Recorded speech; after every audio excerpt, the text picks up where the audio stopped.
You are standing today, all of you, before Hashem your God, the heads of your tribes, your elders, and your officers, all the men of Israel, your small children, your women, and your proselyte, who is in the midst of your camp, from the hewer of your wood to the drawer of your water, for you to pass into a covenant of Hashem your God and into his imprecaution that Hashem your God seals with you today, in order to establish you today as a people to him, and that he be a God to you, as he spoke to you, and as he swore to your forefathers, to Abraham, to Isaac, and to Jacob.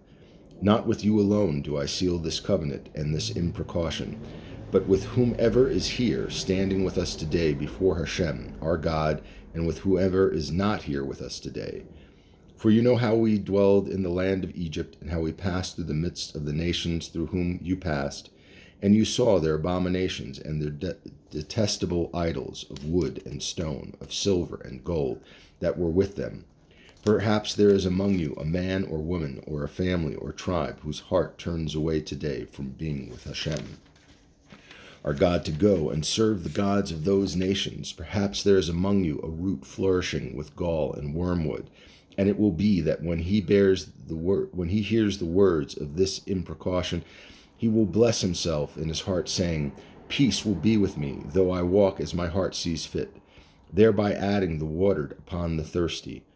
Hashem will not be willing to forgive him, for then Hashem's anger and jealousy will smoke against that man, and the entire imprecaution written in the book will come down upon him, and Hashem will erase his name from under the heavens.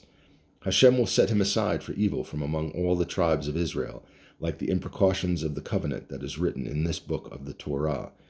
The later generation will say, Your children who will arise after you, and the foreigner who will come from a distant land, when they will see the plagues of that land and its illnesses with which Hashem has afflicted it, sulfur and salt, a conflagration of the entire land, it cannot be sown and it cannot sprout, and no grass shall rise up on it, like the upheaval of Sodom and Gomorrah, Admah and Zebolim, which Hashem overturned in his anger and wrath. And all the nations will say, For what reason did Hashem do so to this land?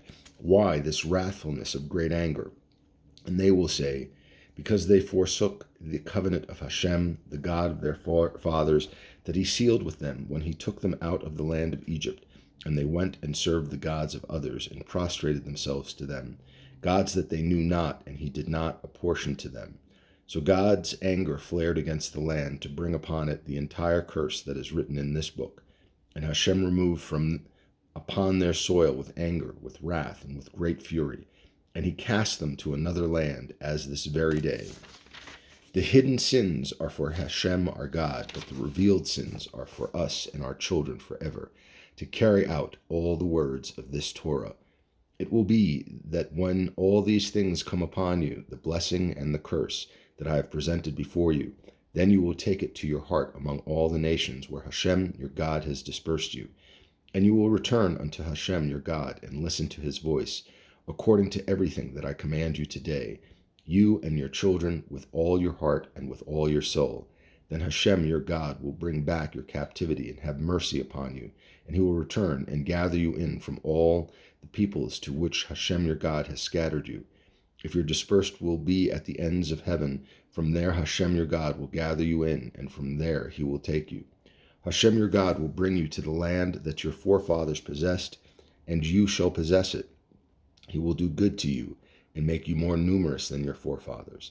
Hashem your God will circumcise your heart and the heart of your offspring, to love Hashem your God with all your heart and with all your soul, that you may live. Hashem your God will place all these imprecautions upon your enemies and those who hate you, who pursued you.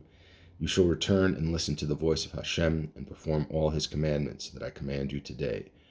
Hashem will make you abundant in all your handiwork, in the fruit of your womb, the fruit of your animals, and the fruit of your land, for good, when Hashem will return to rejoice over you for good, as he rejoiced over your forefathers, when you listened to the voice of Hashem, your God, to observe his commandments and his decrees that are written in this book of the Torah, when you shall return to Hashem your God with all your heart and with all your soul.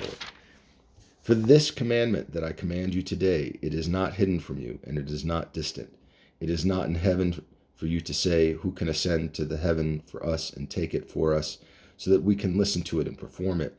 Nor is it across the sea for you to say, who can cross to the other side of the sea for us and take it for us, so that we can listen to it and perform it.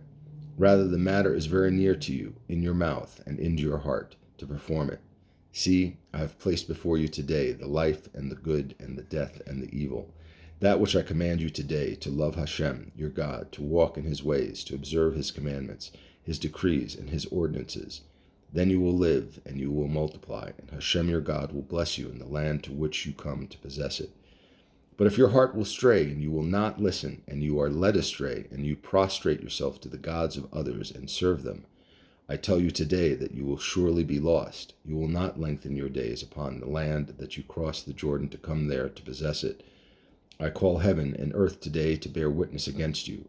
I have placed life and death before you, blessing and curse, and you shall choose life, so that you will live, you and your offspring, to love Hashem, your God, to listen to his voice and to cleave to him. For he is your life and the length of your days, to dwell upon the land that Hashem swore to your forefathers, to Abraham, to Isaac, and to Jacob, to give them.